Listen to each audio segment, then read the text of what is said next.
Good afternoon, HBE families and fellow Port Pride parents out there. Coming to you live here from my home office in Port Jervis, decked out in my Port Pride gear and my hat here from varsity baseball coach, Coach Gunderman. And we know this is a tough time for everybody, but certainly thinking of all the athletes and coaches out there. I know this is a particularly hard time for you and especially our seniors. So definitely thinking of all of them. So that said, let's jump right into it here. I've gotten a lot of questions out there about Google Classroom, ClassLink, some of the online resources that we've pushed out here. And I just wanted to touch base with parents here and families and help you connect with a visual to be able to navigate some of those things. I'm learning to work also remotely here at home, as I know many of you are. And this is coming from Screencastify, so it gives me the ability to record this video of myself here while I'm showing you my screen. So has become my best friend in the last week or so here. That said, if you were looking for Google Classroom or ClassLink or some of those online platforms, we're going to start off here with the pjschools.org, Port Jervis's homepage, is our frontline for all of the information coming out right now regarding our closure and what's happening with everything that's out there. So just a great resource. I know there's information here about the Chromebooks. If you click on this View All News, one resource before I'll jump into Google Classroom. I know some folks have said, hey, we're done with the packet that we had or we're looking for more work. If you scroll down here, information about the food program also continuing to happen. Learning enrichment booklets for grades K-5. If you just click on that, BOCES pushed this out for grades K through 5. And you just come down here to the link of your student. I just clicked on third grade there. I have a third grader. I'm going to be showing you some of her Google Classroom work here just to help you navigate. But this is the third grade enrichment packet.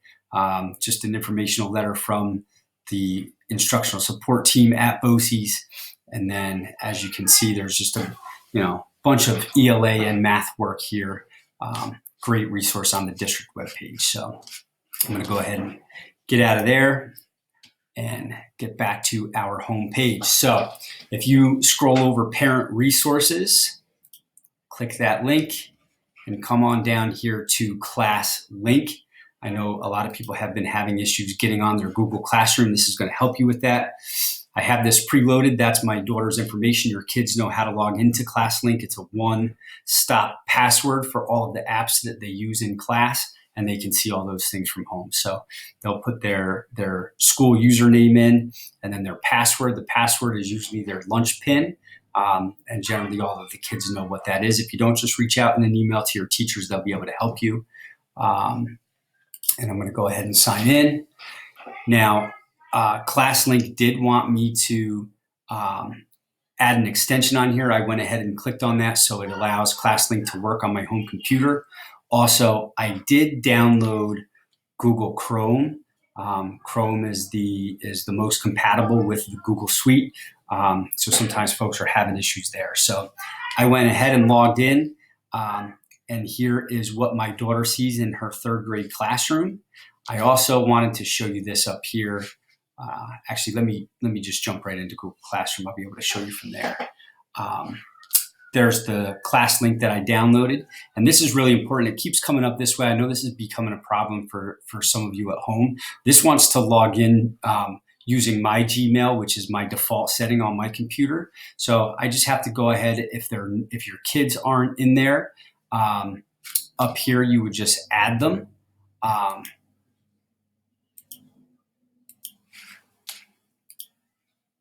going to switch this over to my daughter's account, and I'll show you once I'm in there. Again, there's her school email and her password. A lot of times the students are forgetting to put the S for student.pjschools.org. They're just putting in PJ Schools. So make sure they put in their name, s.pjschools.org. And again, that's their lunch pin.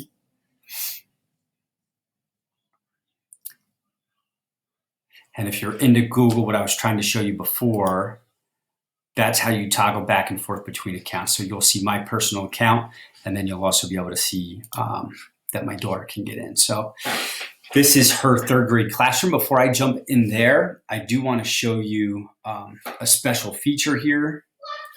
My special area teachers put in their own Google Classroom. I'm going to go ahead and open that up because all of my 432 kids at HBE are in this one.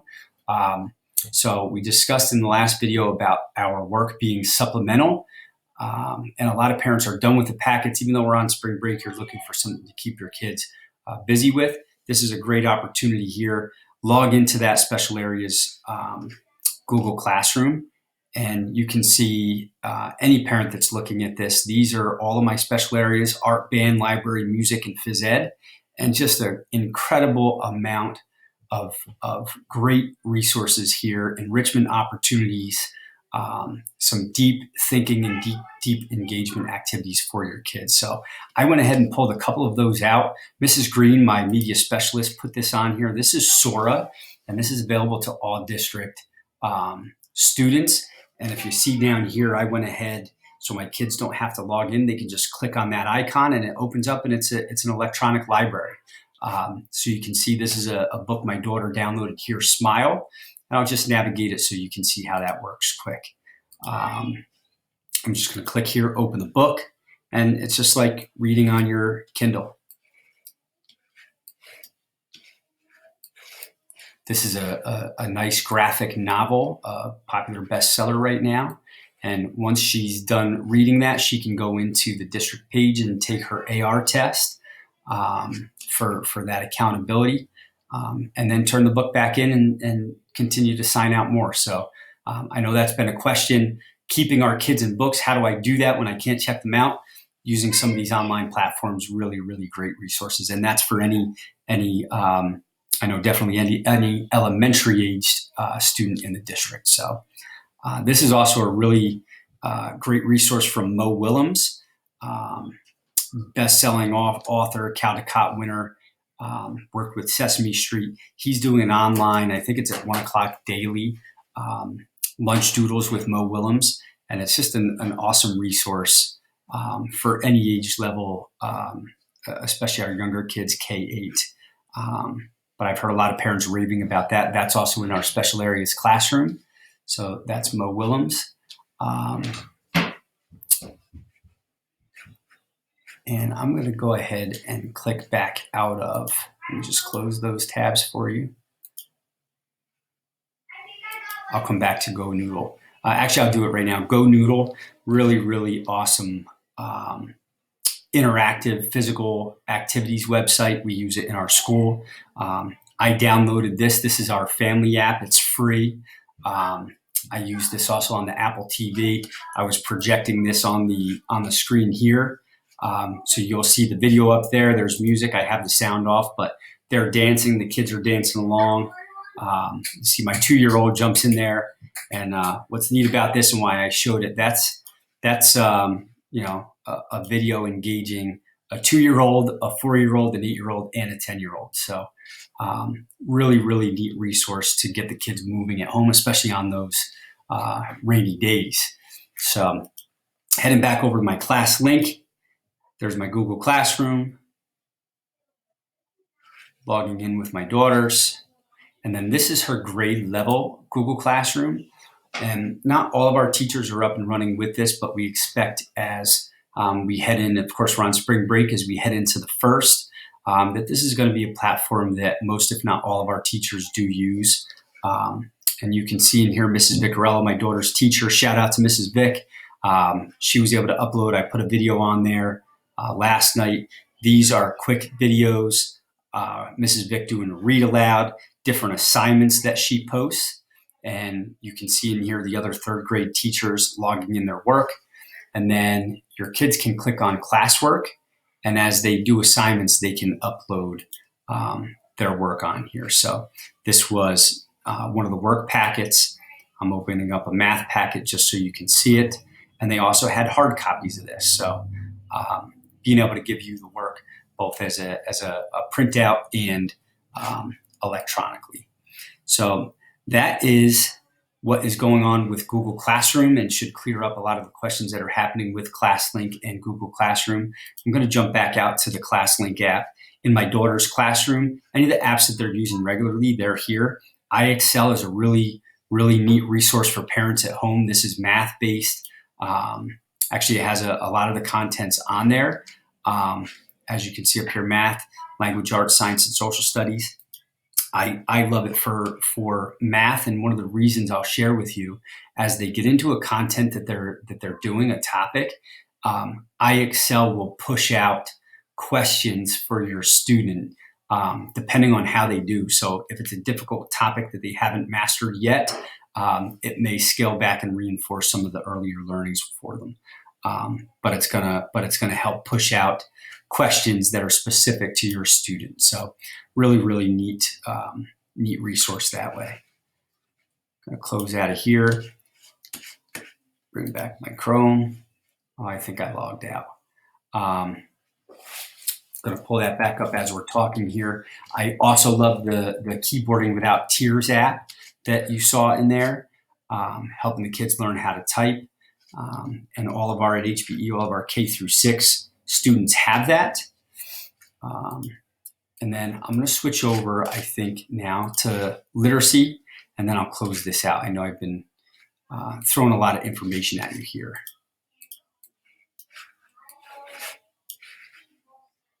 I wanted to talk real quick about literacy. And I know I mentioned some of this yesterday. One of the most important things that you can do to help us combat a slide with your students is making sure that you're reinforcing reading at home. Typically in the summertime, students that don't read, we see that they slip back in their ability levels. About 2.5 months for math and about 2 months for reading. Now, on the opposite side of that, if a student in the summertime without any instruction continues to read, they will actually grow 1 to 2 months. They'll grow sometimes a full level in their reading just by reading independently at home. And in just about all cases, as long as a student is reading regularly, they're going to at least maintain the levels that they were at. So I talked about it in the last video, but our lower grades kids, definitely 15 to 20 minutes. Our middle grades, 15 minutes to a half hour, and then our upper grades, 45 minutes to an hour. It's kind of the general rule of thumb, but pushing volume, keeping kids in books. It's okay to read to them. It's okay to have them to read to younger siblings. But one of the ways that we can combat this, especially not knowing how long we're going to be out here, is to push volume with your students. Get them in books, get online and check out books that way. Just consistently finding time to make sure that they're reading. So I will push out videos like this from time to time, trying to keep you up to speed at home, helping you out as parents. I know this time can be difficult on all of us.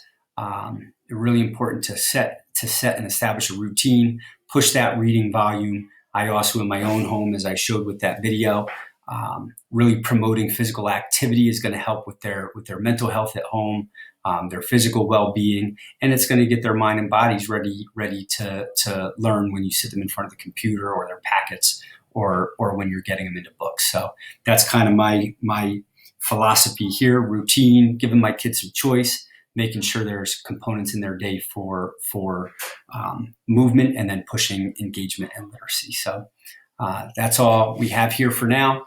Signing out. Until next time, everybody, be well and stay safe out there. Thank you.